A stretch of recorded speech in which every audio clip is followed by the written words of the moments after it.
I used to keep a children's illustrated Bible in my classroom. One of those thick ones with glossy pages, the kind Catholic school kids in the 80s and 90s grew up with. Full color, laminated cover, angels with actual wings.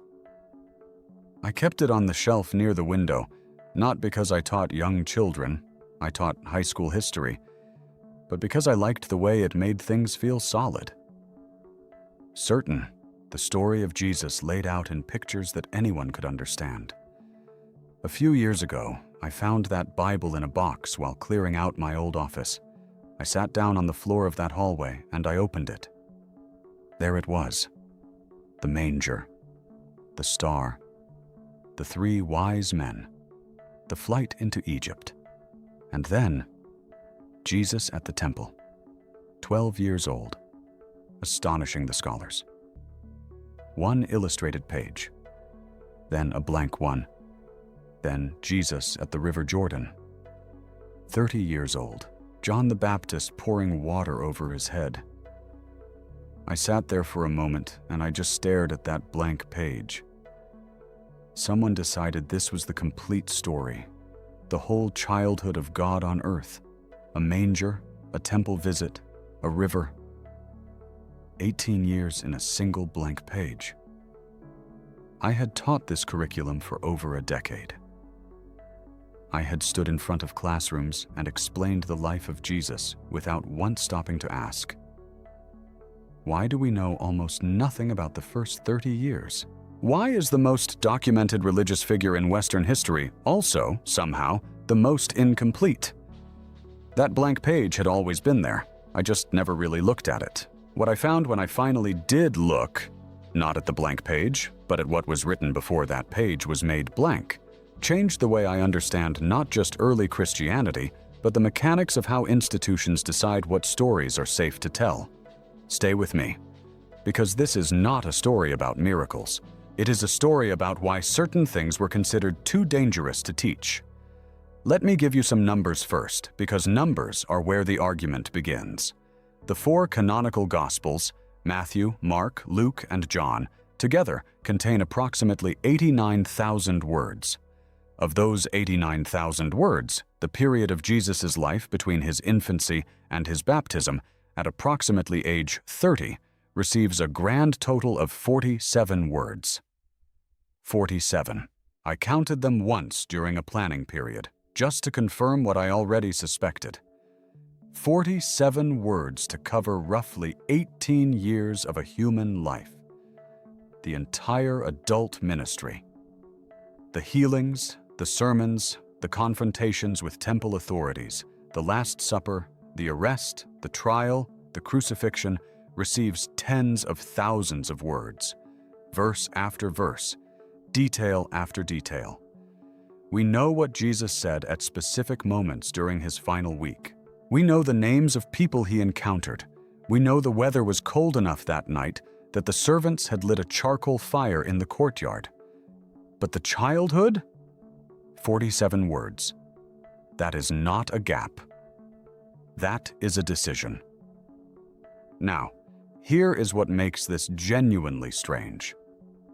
Other documents exist, documents that were written in the same early centuries of the Christian movement, documents that do describe this childhood in vivid, specific, sometimes astonishing detail. These documents were not lost. They were not buried by time or destroyed by fire. They were read, they were circulated, they were copied by hand across multiple continents, and then, at a specific historical moment, at a specific institutional moment, they were declared dangerous. I want to tell you exactly how that happened, and why it matters. But before I do, and I want you to follow this carefully, because what I'm about to walk you through involves a papyrus fragment discovered in Hamburg in 2024, a decree issued by a pope in the 5th century that most Christians have never heard of, and a text that survives in over 150 manuscripts across at least 9 languages. Before I get to all of that, if you're new here, this channel exists to examine the documents that didn't make the official cut, the testimonies that were ruled inadmissible. Subscribe if that's the kind of history you want to sit with. I'm Nathan, and the question I keep returning to, the one that started with a blank page on a hallway floor, is this: what exactly was so threatening about the childhood of Jesus that it required institutional suppression for 1,500 years? Let's find out. The silence in the canonical Gospels is not an absence of information. It is the result of a series of deliberate choices, and choices leave traces. Let me be precise about what the canonical record actually contains, because precision matters here. The Gospel of Luke is the only canonical text that gives us any detail whatsoever about the childhood of Jesus beyond the infancy narratives. Luke chapter 2, verses 41 through 52, describes a single incident.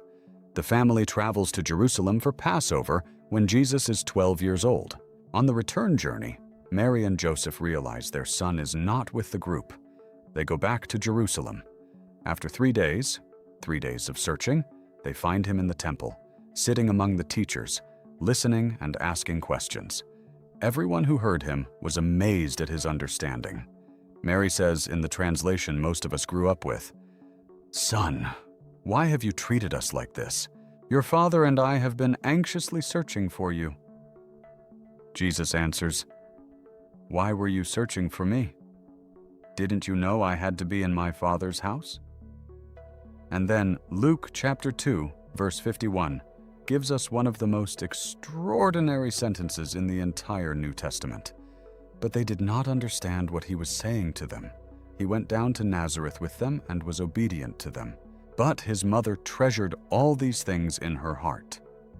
Verse 52, "And Jesus grew in wisdom and stature, and in favor with God and man." That's it. That is the entirety of what the canonical tradition preserved about 18 years of the life of the figure who would become the most influential person in the history of Western civilization. He grew in wisdom and stature and favor. 12 words to account for nearly 2 decades of a human existence. Now, I want you to sit with the strangeness of verse 51 for a moment. They did not understand what he was saying to them. Luke writes this explicitly. His parents don't understand him. And then he goes home to Nazareth and is obedient. And his mother treasures these things in her heart. Which is a phrase Luke uses twice, by the way, both times when Mary is confronted with something she cannot explain. This is not a clean ending to a story. This reads like a fragment, like the first paragraph of something that was meant to continue. Where did it continue? What happened between the age of 12 in the temple and the age of 30 at the river? That's the blank page. And the blank page, it turns out, was not always blank. Here is something that took me an embarrassingly long time to learn, despite having studied religious history. The early Christian movement was not a single, unified tradition with an agreed-upon set of documents. For the first 3 or 4 centuries of Christianity, texts circulated freely. Communities in Syria used different texts than communities in Rome. Christian communities in Egypt had access to a substantial body of writings that communities in Asia Minor may never have encountered. The idea of a fixed, closed canon, a definitive list of approved books, is a later development, a political and institutional development. And within that earlier, more fluid landscape, texts describing the childhood of Jesus were not only available, they were popular. The most significant of these is the Infancy Gospel of Thomas, not the Gospel of Thomas that scholars discovered at Nag Hammadi in 1945, a different text specifically focused on the childhood of Jesus. Ronald F. Hawk of the University of Southern California, one of the leading scholars on early Christian Apocrypha, has written extensively on this document.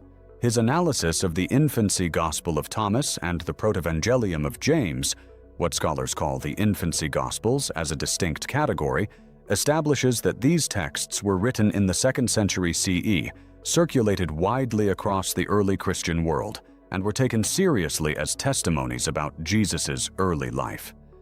The Infancy Gospel of Thomas opens with Jesus at age 5. And it does not give us the quiet, obedient child of Luke's brief narrative. It gives us something altogether more unsettling. In one of the first episodes, Jesus is playing near a stream. He forms 12 sparrows from clay.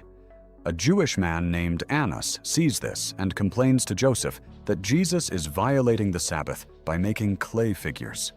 Joseph comes to reprimand his son. Jesus claps his hands. The clay sparrows come to life and fly away. In another episode, a child runs into Jesus in the village and bumps his shoulder. Jesus says, "You shall not continue your way." And the child falls dead. When the villagers confront Joseph about his son, Jesus strikes them blind. These are not warm, reassuring stories. They are genuinely disturbing. A child who kills with a word. A child who restores life. A child who heals and destroys seemingly without full control of the power flowing through him. And here is what I find significant, not as theology, but as history. These stories are uncomfortable precisely because they are psychologically coherent with certain ancient understandings of what it would actually mean for a divine being to exist in a human body during childhood. The power does not arrive fully formed and under control. It erupts. It misfires. It terrifies the people around the child. Tony Burke of York University, probably the foremost living scholar on the Infancy Gospel of Thomas, has argued that this text should be understood not as a scandal or a curiosity, but as a serious early Christian attempt to grapple with the theological problem of the incarnation during childhood. How does omnipotence learn to ride a bicycle, metaphorically speaking? How does the divine will develop alongside a human nervous system? These are real theological questions, and the early communities that circulated this text were wrestling with them seriously. But let's be precise about the scope of this text's survival. The Infancy Gospel of Thomas exists today in Greek, Latin, Syriac, Ethiopic, Georgian, and Slavonic. Over 150 manuscripts, different versions, different recensions, different lengths. Evidence that it was not a marginal document read by a handful of people in one corner of the ancient world. It was copied, it was translated, it crossed linguistic and geographic boundaries. And then it was suppressed. Before we get to the suppression, I want to give you the other major childhood text. The Protevangelium of James.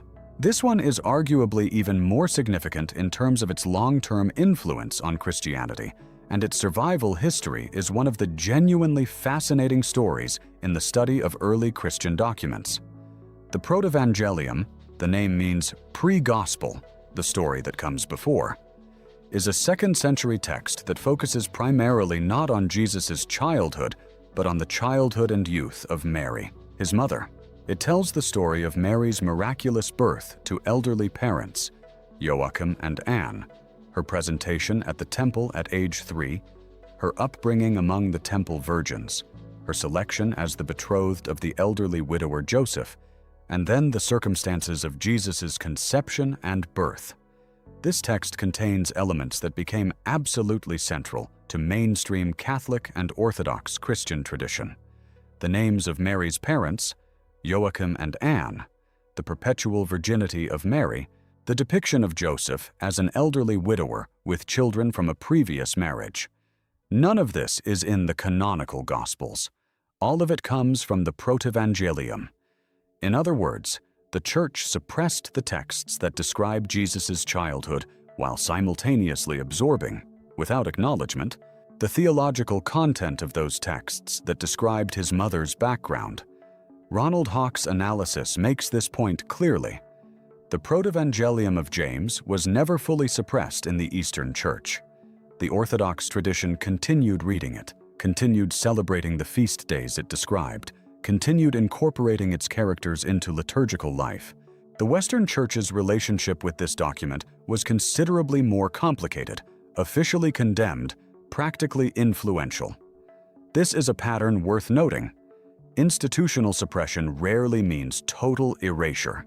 It means the document goes underground, gets absorbed selectively, gets read in certain contexts, but not others. The childhood of Jesus disappears from the official curriculum, but the grandmother of Jesus, Anna, gets a feast day.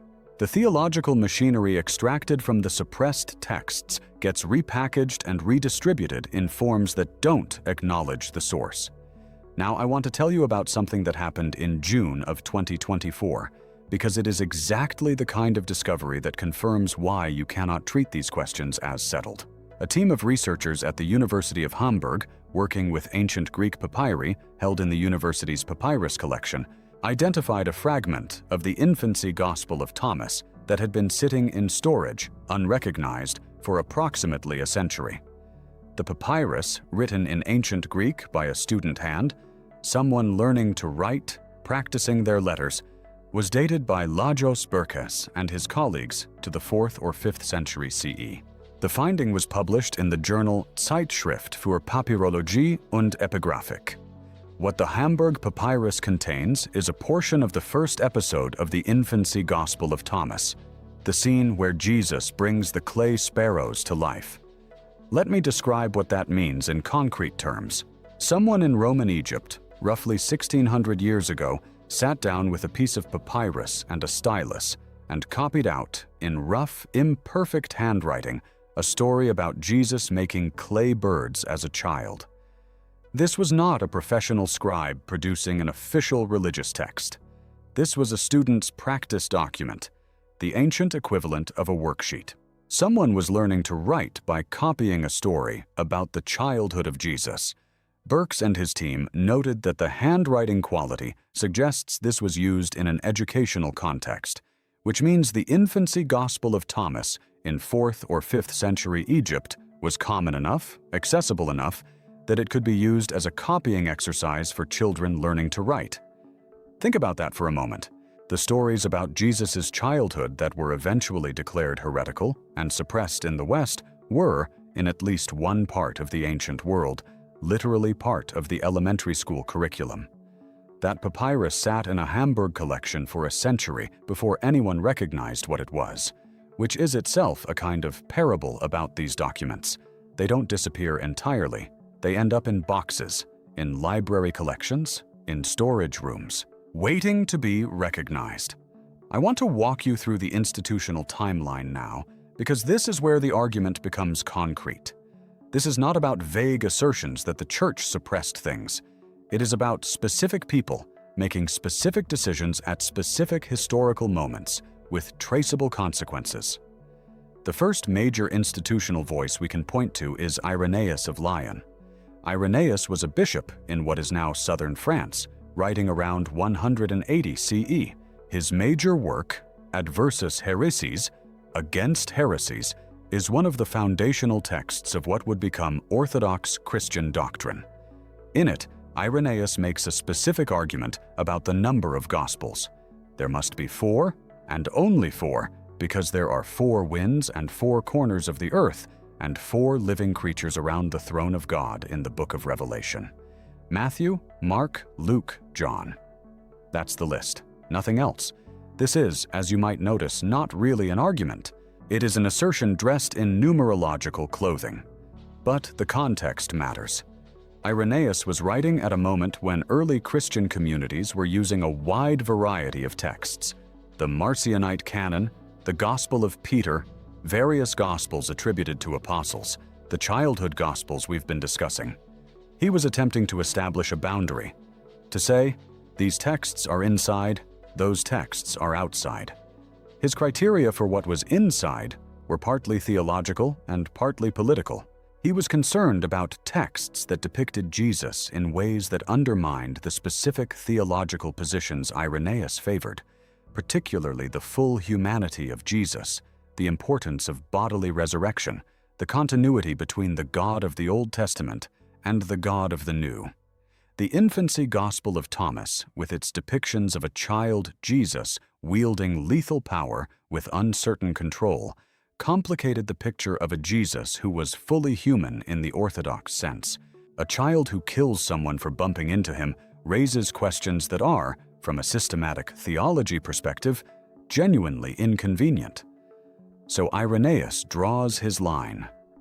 Around 180 CE, and the childhood Gospels begin their long movement toward the margins. But they don't disappear, not yet. The decisive institutional moment comes more than 3 centuries later. Pope Gelasius III, who served as pope from approximately 492 to 496 CE, issued a document that scholars know as the Decretum Gelasianum. The Decretum is a list, a formal official ecclesiastical list, of approved texts and condemned texts. It distinguishes between what the Roman Church accepted as authoritative and what it declared to be apocrypha, which in this context doesn't mean simply hidden or ancient. It means inadmissible, not to be read, not to be taught. The Infancy Gospel of Thomas appears on Gelasius's condemned list. The Protevangelium of James does not appear explicitly, but the category of texts associated with it are condemned broadly. Now, the Decretum Gelasianum is itself a somewhat complex document. Scholars debate exactly which parts were originally written by Gelasius and which parts were added later, under subsequent popes. The precise authorship is contested. What is not contested is the document's effect. It formalized, at the level of papal decree, the exclusion of the childhood Gospels from the authorized Christian library. From approximately 500 CE onward, a Western Christian who wanted to read the Infancy Gospel of Thomas was, in principle, reading a condemned text, a heretical text, a text that the institutional church had ruled inadmissible.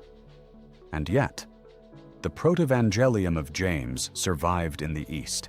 The Infancy Gospel of Thomas survived in Syriac, in Ethiopic, in Slavonic. The stories, the clay birds, the healing of James, the child Jesus in the classroom, teaching his teachers. These stories did not vanish. They went underground. They moved to the margins of official tradition while remaining embedded in popular devotion, in art, in the apocryphal literature that circulated in monasteries and households across the Christian world. What Gelasius accomplished was not erasure, it was criminalization. It made these texts dangerous to possess openly in the Western institutional church, and that changed the nature of their transmission. Instead of being openly copied and distributed, they were preserved in specific communities, in specific geographic contexts, in the kinds of manuscript collections that end up, 1,500 years later, in university library storage rooms in Hamburg. Here is where I want to make the argument that I think matters most. The question that I kept returning to when I started digging into this material was, why? Why were these texts threatening enough to suppress? Not annoying, not theologically awkward. Threatening. The answer, I think, lies in what the childhood Gospels do to the theological architecture of Orthodox Christianity. Orthodox Christology, the official doctrine about the nature of Jesus, is built on a very specific paradox. Jesus is fully human and fully divine simultaneously. This doctrine, formalized at the Council of Nicaea in 325 CE and further developed at subsequent councils, required a very careful management of the evidence base. The humanity of Jesus had to be real but contained. The divinity had to be present but comprehensible. The Gospels in the Orthodox canon manage this balance with considerable skill. The Infancy Gospel of Thomas does not manage this balance. It doesn't try to.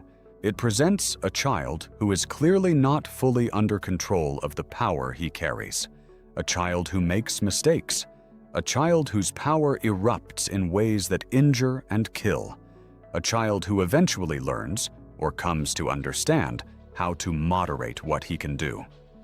This is not Nicene Christology.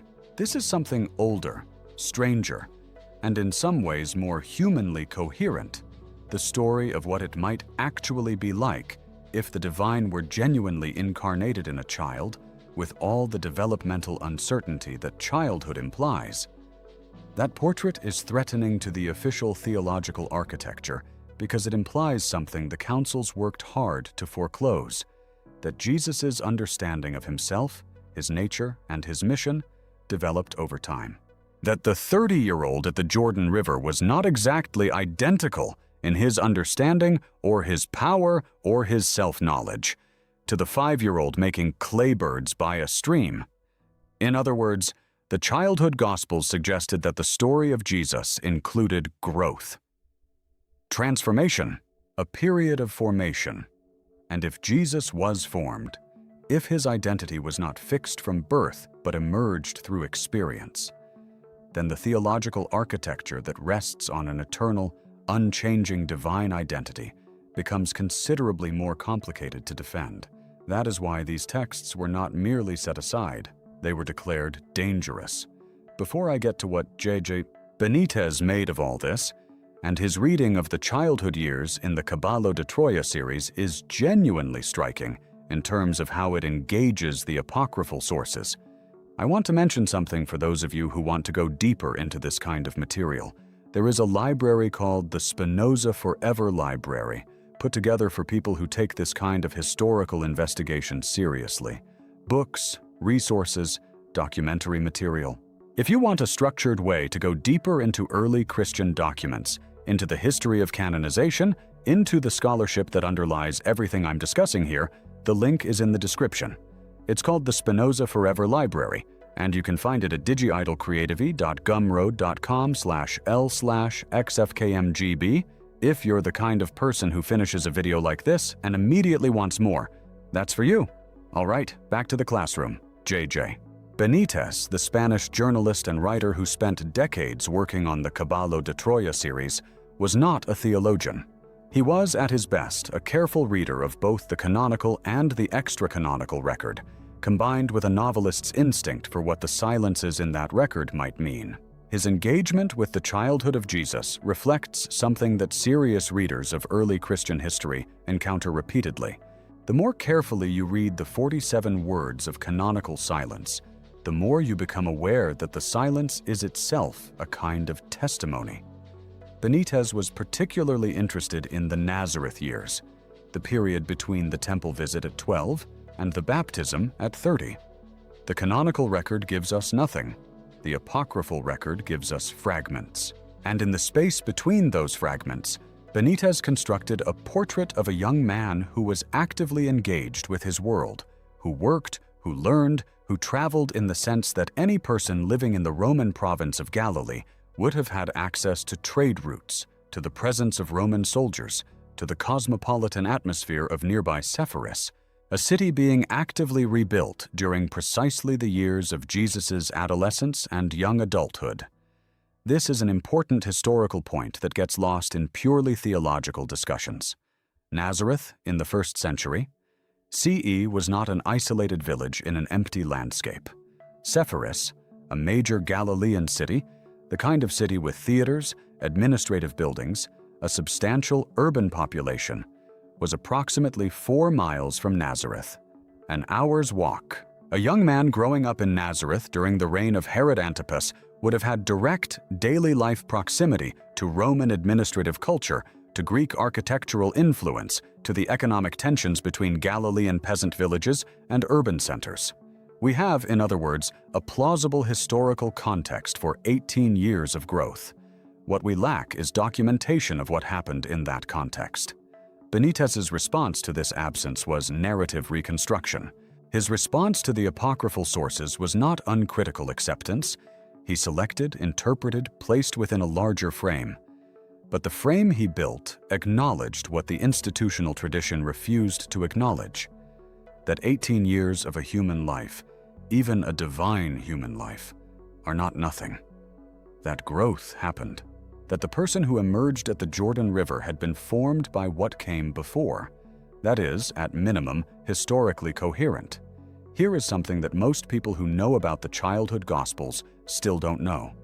The Infancy Gospel of Thomas contains a sequence of episodes that are not about miracles at all. Buried within the text, between the dramatic episodes of children raised from the dead and teachers confounded by their student, there are passages that describe Jesus in an ordinary school setting. A teacher named Zacchaeus, not the tax collector from Luke's Gospel, a different Zacchaeus, attempts to teach the child Jesus the Greek alphabet. Jesus turns to him and begins to explain the symbolic meaning of the first letter, Alpha, in terms that leave Zacchaeus completely at a loss.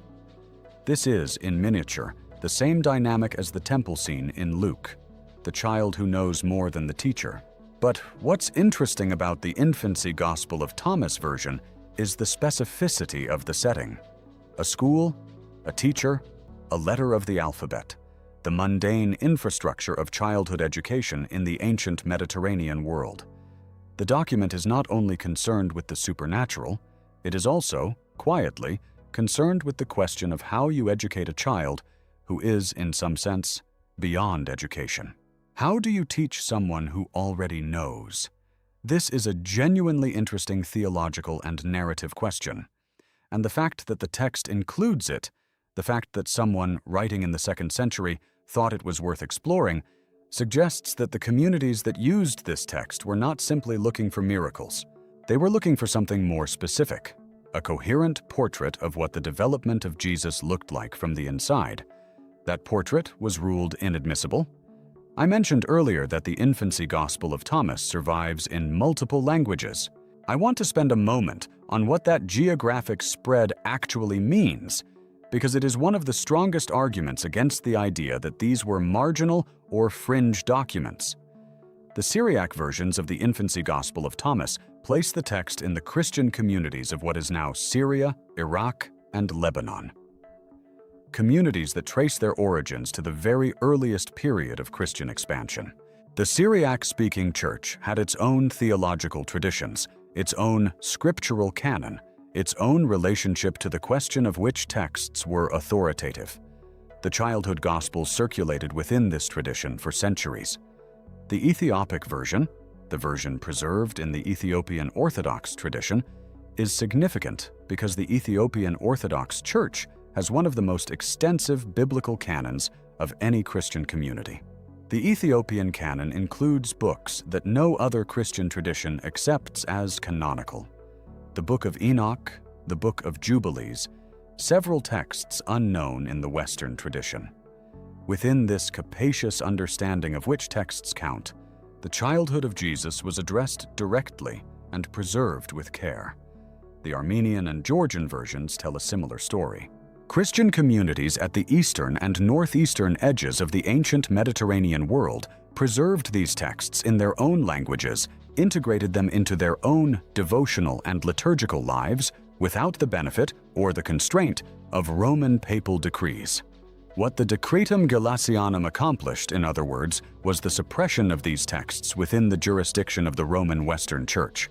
Everywhere else, in Ethiopia, in Syria, in Armenia, in Georgia, in Egypt, the childhood of Jesus remained part of the available narrative. The blank page in my children's Bible was not universal.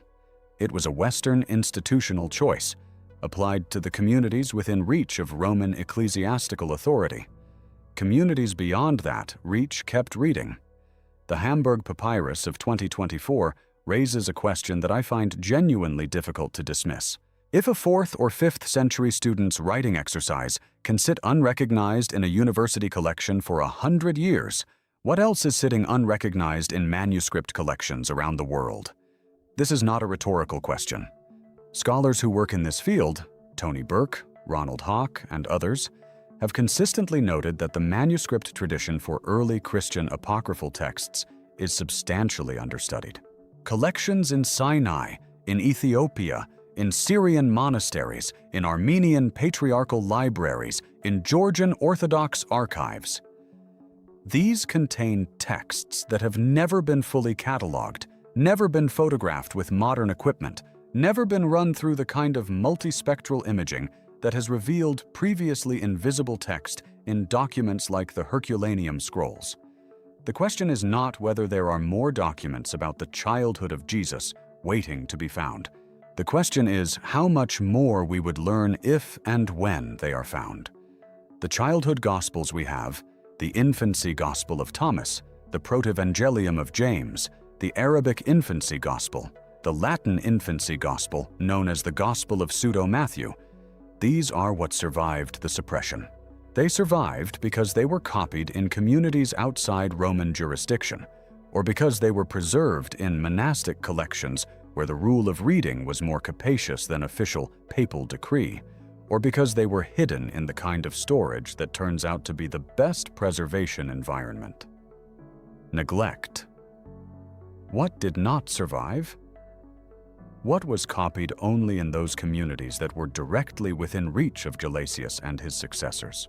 What was read in churches in Rome and Carthage and Milan in the 2nd century and then fell off the map completely after the 5th century decrees? We don't know. We can't know, by definition. You can't count what's missing if you don't know what was there. But the Hamburg papyrus is a reminder that missing does not always mean gone. Sometimes it just means not yet found. I promised you something for staying this long. Here it is. There is an episode in the Infancy Gospel of Thomas that almost never gets discussed in popular treatments of this text. And I think it's the most psychologically interesting passage in the entire document. At one point, a child falls from a roof and dies. The child's parents accuse Jesus of pushing him. Jesus goes to the body of the dead child, kneels beside him, and says his name. "Zeno, arise and tell me, did I throw you down?" The child Zeno opens his eyes, sits up, and says, "No, Lord, you did not throw me down, but you raised me up." And then he dies again. I have sat with that passage more times than I can count. The child comes back to life specifically to give testimony, to clear Jesus of a false accusation. And then, having done that, having spoken the truth, he goes back to death. It's not a resurrection in the way the Lazarus story is a resurrection. It's something stranger and more specific, a return from death for the duration of a testimony. No canonical gospel contains anything remotely like this episode. And yet it raises, in the briefest possible compass, one of the most fundamental questions about the nature of life and death and testimony and divine intervention that religious literature ever addresses. Someone wrote that. Someone thought it was true, or important, or worth preserving. Multiple communities across multiple languages and centuries thought it was worth copying, and then it was declared inadmissible. That fact, the fact that this passage was suppressed not because it was forgotten, but because it was ruled dangerous, tells me something important about the nature of the decision to suppress. The danger was not theological incoherence. The danger was abundance. Too many stories, too many versions, too many implications. A blank page is easier to control than a full one. I teach differently than I used to. Not in a classroom. Those days are behind me. But when I sit with these texts, when I work through this material, I think about the years I spent presenting a curriculum that I now understand was the product of specific institutional decisions made by specific people at specific historical moments for specific reasons. I presented those decisions as revelation, as the natural shape of the story. They were choices, editorial choices, choices about what was safe to teach. The blank page in that children's Bible is real. The 18 years it represents are real, and the texts that tried to fill that page, imperfectly, partially, with the full strangeness of ancient theological imagination, are also real. They are sitting in university collections. They have been translated into 9 languages by communities that decided they were worth preserving. One of them was discovered in a Hamburg storage room in 2024, written out by a student who was learning to write by copying a story that the Western Church had declared inadmissible 1,200 years earlier. J.J. Benítez spent decades asking what was in the blank page. The early Christians who wrote and read and translated and hid and preserved the childhood Gospels were asking the same question. What I keep asking, and I genuinely don't have a settled answer, is whether the institution that made the page blank understood what it was doing. Whether the people who drew the lines around the canonical Gospels, who compiled the condemned lists, who ruled certain texts inadmissible, whether they were protecting something or preventing something, or whether, in the way these things often work, they were doing both at the same time. What do you think? Not about the miracles, about the decision. If you had been one of the early Christian communities that preserved these texts, would you have kept reading them? Would you have wanted to know? Tell me in the comments. I read them, and I'll tell you. The conversations that come out of questions like these are sometimes more interesting than the research. I'm Nathan. I'll see you in the next one.